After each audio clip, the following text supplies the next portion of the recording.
बात मध्य प्रदेश की करेंगे। मध्य प्रदेश के धार में केंद्रीय पुरातत्व विभाग भोजशाला परिसर का सर्वे कर रहा है। बीते शुक्रवार को सर्वे का 92वें दिन रहा।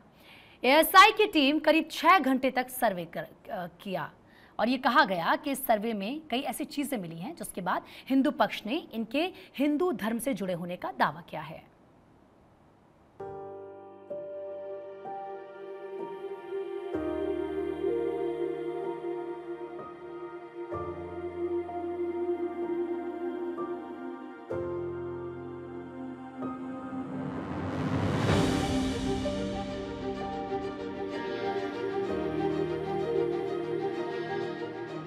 खामोशी में लिपटी एक शांत सी पुरानी इमारत, न श्रद्धालु न लोग। और इसी खामोशी के बीच भारत 24 की टीम जब भोजशाला पहुंची तो वहां जन सुरक्षा कर्मियों के अलावा कोई नजर नहीं आया। मेन गेट पर मौजूद गार्ड्स और सुरक्षा इंतजाम बताते हैं कि जगह संवेदनशील है। ऐतिहासिक रिकॉर्ड्स के अनुसार भोजशाला का निर्माण प्रतापी परमार शासक राजा भोज ने 11वीं सदी में करवाया था। कहा जाता है कि मां सरस्वती के भक्त राजा भोज संस्कृत के प्रकांड विद्वान थे और इसीलिए उन्होंने आज से करीब 1200 साल पहले वहां एक संस्कृत महाविद्यालय का निर्माण करवाया, जिसे भोजशाला के नाम से जाना गया। लेकिन अब यह जगह विवादित है क्योंकि मुस्लिम पक्ष के अनुसार ये मां सरस्वती का मंदिर नहीं बल्कि कमाल मौला की मस्जिद है। इस वक्त फिलहाल हम मौजूद हैं मध्य प्रदेश के धार में स्थित भोजशाला में। अगर आप मेरे आसपास ये जो इमारत देखेंगे, ये इमारत हमेशा से विवादों में रही है। कई बार आपने इसको न्यूज में भी सुना होगा। और जो फिलहाल अब आपकी जो तस्वीर आप देख रहे हैं, माना जाता है कि यहाँ पर एक समय में माँ सरस्वती यहाँ पर विराजमान थी। ये जो नक्काशी आप देखिए, अगर आप ऊपर नजर डालेंगे तो यहाँ पर ये नक्काशी काफी बारीकी नक्काशी की गई है। परमार शैली 1200 साल पुरानी ये इमारत बताई जाती है। साथ ही हिंदू पक्ष के अपने अलग दावे हैं, मुस्लिम पक्ष के अपने अलग दावे हैं।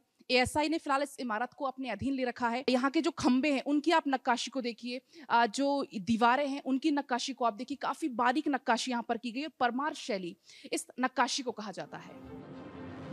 भोजशाला के अंदर दाखिल होते ही पता चल जाता है कि इमारत कभी कितनी भव्य रही होगी। हम मेन गेट के अंदर से दाखिल हुए तो एक खुले प्रांगण में पहुंच गए। इस खुले आंगन के चारों तरफ नक्काशीदार खंबे और उन पर टिके बरामदे हैं, जबकि बीच में एक बड़ा सा चबूतरा। हिंदू पक्ष का दावा है कि चबूतरा दरअसल इस महाविद्यालय की यज्ञशाला थी, जहां देश ही नहीं दुनिया भर से विद्वान यज्ञ करते थे और बसंत पंचमी के दिन यहाँ विशेष आयोजन होता था। हालांकि आज भी बसंत पंचमी के अवसर पर यहाँ हवन किया जाता है और विशेष पूजा का आयोजन है। लेकिन जो अब आप देख रहे हैं, ये यज्ञशाला मानी जाती है कि यहाँ पर यज्ञ हुआ करता था। हालांकि अभी भी आज जब बसंत पंचमी होती है उस अवसर पर 5 दिन का बसंत उत्सव यहाँ पर मनाया जाता है। और ये माना जाता है कि पहले के समय में भी यहाँ पर यज्ञ होता था। यज्ञशाला यहाँ पर है।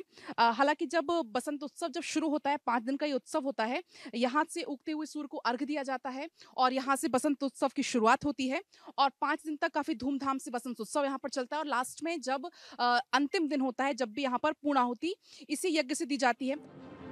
इस इमारत में कुल 84 खंबे हैं। ये खंबे देखने में प्राचीन शैली के हिंदू मंदिरों जैसे नजर आते हैं। इन खंबों में उकेरी गई नक्काशियों में कमल के फूल, पत्तियों के अलावा कई तरह की धार्मिक आकृतियां भी नजर आती हैं।